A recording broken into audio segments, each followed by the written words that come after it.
ये हुई ना बात इंस्पेक्टर साहब। अभी तक तो केस बहुत फीका सा, बहुत ही इंसल्टिंग लग रहा था। कहानी में असली ट्विस्ट तो अब आया।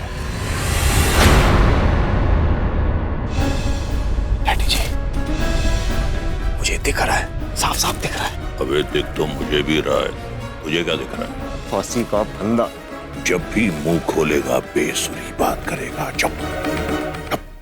सोचिए सर कि आप गणपति विसर्जन के लिए चौल में जाने वाले, ये बात सिर्फ आपके किसी करीबी को ही पता हो सकती है।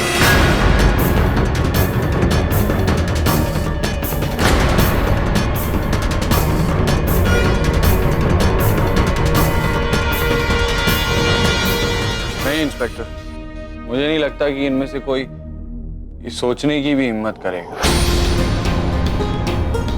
क्योंकि इन सब के पास मेरे जिंदा रहने की अपनी अपनी एक वजह है। हमने अपनी थ्योरीज के हिसाब से जो भी तहकीकात की, उस हिसाब से मैं आपको वार्न कर रहा हूँ। माफ कीजिएगा, please continue. Thank you. Thank you. जय माता दी।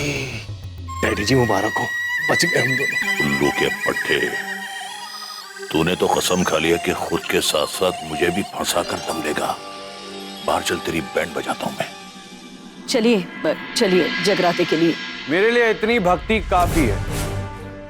अगर इससे ज्यादा भक्ति की तो भगवान भी कंफ्यूज हो जाएंगे। ये आर के ही है कि कोई और।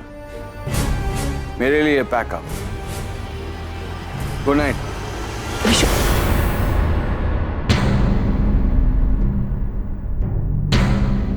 Good night. चलिए जगराता शुरू करते हैं। आके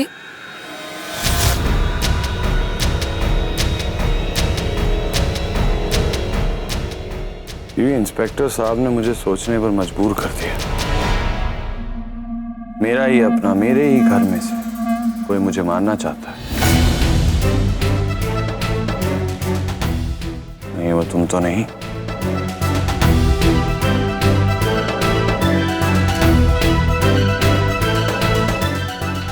ये तो मैंने सोचा ही नहीं। वजह, नफरत, तुम्हारी आजादी और प्लान मुझे खून देना और पैदल चलकर सिद्धि विनायक जाना और सारा शक मिटा देना। इतना अच्छा प्लान बनाया था मैंने, फिर भी तुमने मुझे पकड़ लिया। हाँ, ये सब मैं ही कर रही हूँ और मेरे पास ठोस वजह भी है। ना, पर मैं कह रही हूँ ना, तुम ये कभी नहीं करोगी बीवी। बल्कि तुम्हारा बस चले तो तुम हफ्ते में 3 दिन मेरे लिए व्रत रखो, मेरी लंबी उम्र के लिए। क्योंकि अगर मैं मर गया तो तुम लड़ोगी किससे, झगड़ा किससे करोगी? यही कहा था ना हॉस्पिटल में तुमने। तुम्हारा मन नहीं कर रहा मुझे बीवी बीवी करके मुझ पर ठोस जमाने को। आके तुमने सुना था वो सब? तेरा इश्क ही मेरा जुनून है माही, बेकरारी का है ये करार, बुझ के ना बुझे ये प्यास और रब्बा, जाने ये कैसा है प्यार। मैं खुद अपने आप को संभाल सकता हूँ, सहारे की जरूरत नहीं है मुझे।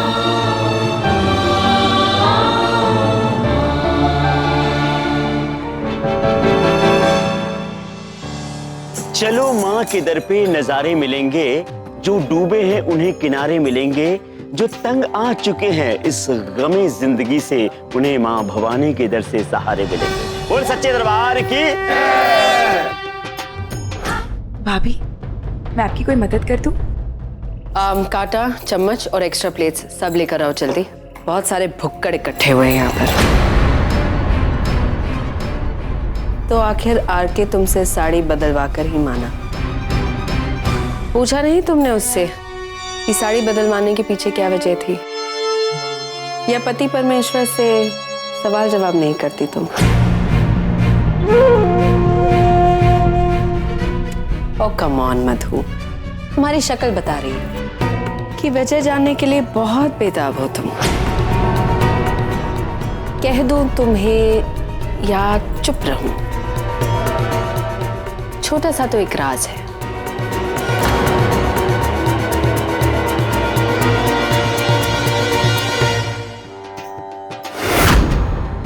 सब नीचे हैं, इसका मतलब आर के अपने कमरे में अकेला ही होगा।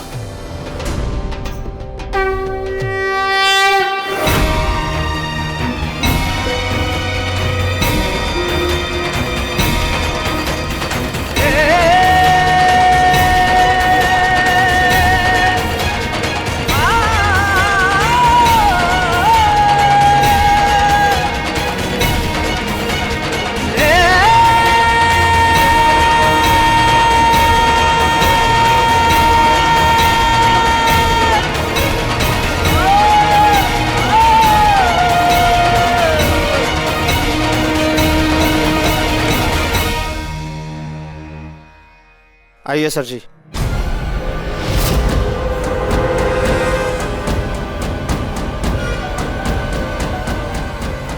इस बारे में मैं कोई बात नहीं करना चाहती। कैसे करोगी? जानती हो कि दिल टूटेगा। ये भी जानती हो कि आरके की जिद थी वो, एक ऐसी जिद जिसके आगे तुम्हारी खुशियां, तुम्हारा सेल्फ रिस्पेक्ट, तुम्हारा रात रात भर उसके लिए जागकर सेवा करना तक कोई मायने नहीं रखता। इतनी भी कीमत नहीं है तुम्हारी उसकी नजरों में कि तुम्हें तुम्हारी पसंद की साड़ी तक पहनने दे सके। And I am very sure अपनी जिद पूरी करने के लिए उसने जरूर तुम्हें कोई बचकानी सी धमकी भी दी होगी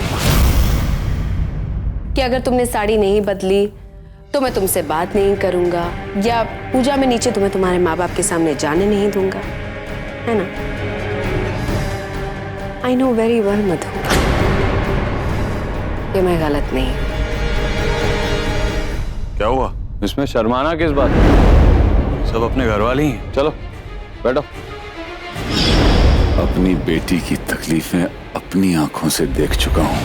बाप का अपना फर्ज निभाने का समय आ गया है।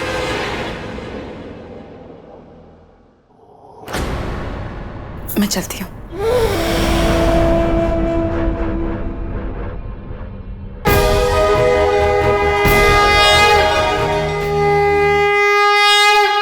जय कराए शेरा वालिदा, बोल सच्चे दरबार की जय।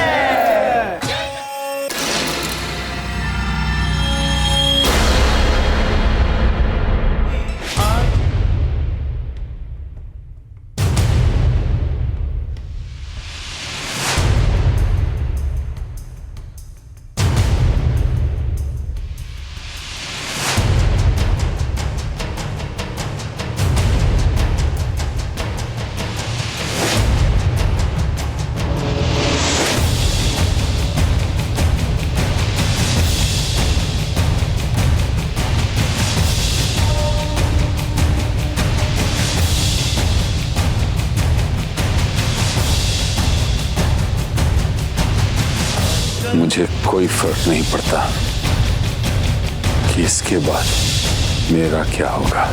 जरूरी सिर्फ इतना है कि इस दुनिया से तुझ जैसे राक्षस का नाम मिटे। खत्म, तेरा खेल खत्म आके।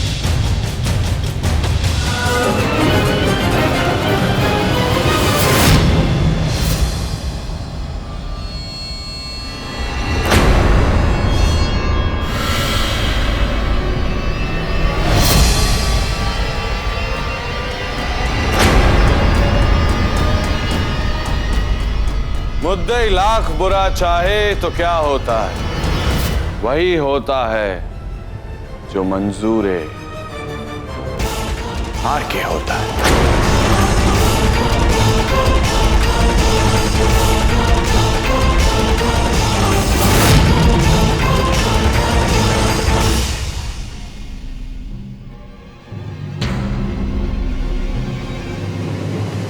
तो सही था मेरा अंदाजा ससुर जी। जब एक शरीफ इंसान एक गैर शरीफाना हरकत करता है तो उसके शरीर की एक छोटी सी हरकत, एक डर, एक झिझक, हिचकिचाहट में उसकी शराफत दबी होती है। शायद यही देखा था मैंने आप में। एंड एज ऑलवेज मैं सही निकला। मेरे ही घर परिवार का कोई सदस्य मुझे मारना चाहता है।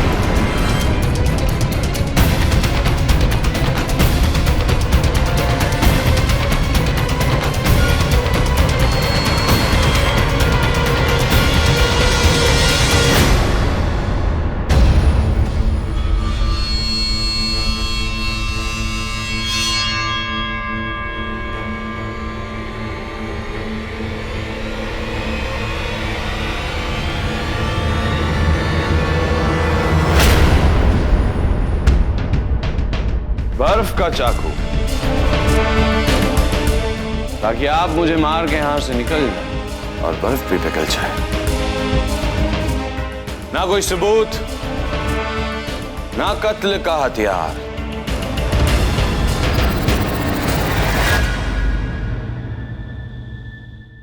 स्मार्ट बॉय, सॉरी, स्मार्ट ससुर जी।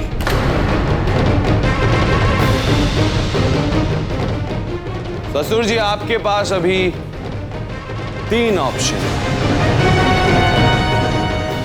ऑप्शन नंबर 1, मैं अभी भी कमजोर और निहत्ता भी, मुझे मार डालिए और चले जाइए।